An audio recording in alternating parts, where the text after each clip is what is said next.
মধ্যপ্রাচ্যের যুদ্ধের দামামা ছড়িয়ে পড়ছে এদেশেও। বৈশ্বিকভাবে তেলের সরবরাহ কমে যাওয়ায় সংকটের শঙ্কা এখন দেশের তেলের বাজারে। যানবাহনে তেল নেয়ার ক্ষেত্রে সীমা নির্ধারণ করে দেওয়ার পর আতঙ্কে অনেকেই ফিলিং স্টেশনে ভিড় করছেন। স্টেশন কর্তৃপক্ষ বলছেন চাহিদা বেড়েছে 2 থেকে 3 গুণ। ডিজাইন, এলিগেন্স, বিউটি, সেরা পণ্য সবার জন্য জেভিকো।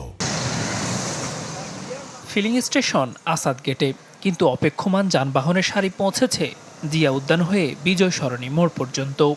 গেল 2 দিন ধরে এমন দৃশ্য চোখে পড়ছে রাজধানীসহ দেশের বিভিন্ন ফিলিং স্টেশনে। ইরান যুদ্ধের বাস্তবতা বৈশ্বিক জ্বালানি বাজারে বড় রকম আলোড়ন তুলেছে। শঙ্কা জেগেছে সরবরাহ কতদিন স্বাভাবিক থাকে তা নিয়ে। তাই তো উদ্বিগ্ন হয়ে যোগান মজুদ রাখতে চাইছেন অনেকে। পরিস্থিতি সামাল দিতে শুক্রবার থেকে তেল সরবরাহের সীমা নির্ধারণ করে দিয়েছে বাংলাদেশ পেট্রোলিয়াম কর্পোরেশন বিপিসি। এই সীমা নির্ধারণ নিয়ে ক্ষোভ ঝাড়লেন অনেকে।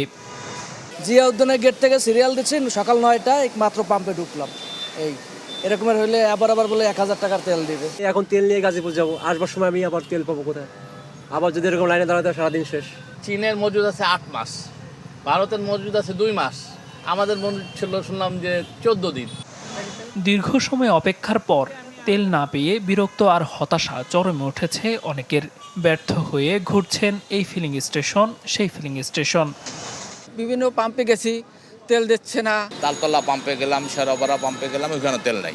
আমরা এখন তেল না পাই তো আমাদের সংসার চলবে না, তখন তো আমাদের গাড়ি ভরে থাকবে। তেল নিয়ে বের করে পরে ভরে আবার আসতেছে। আগে যেমন ছিল এরকম করলে কিন্তু এই পেশাটা পড়তো না। 1 ঘন্টা 1.5 ঘন্টা থাইকে মাত্র 2 লিটার তেল দেয়, এই কষ্টটাই খেয়ে নিই।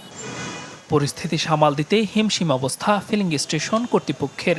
তারা বলছেন চাহিদা বাড়লেও সরবরাহ আছে আগের মতোই, বাড়েনি দামও। যে পরিমাণে আমাদের সেল হয় তার চেয়ে 3 গুণ সেল বাড়ছে। ডিপোতে যেভাবে স্বাভাবিক ছিল ওইভাবেই তেল ছিল, কিন্তু সংকট তৈরি করে ফেলেছে জনগণ। দেশের ব্যবহৃত জ্বালানি তেলের 95%ই আমদানি করতে হয়। দেলোয়ার দোলন, চ্যানেল 24, ঢাকা।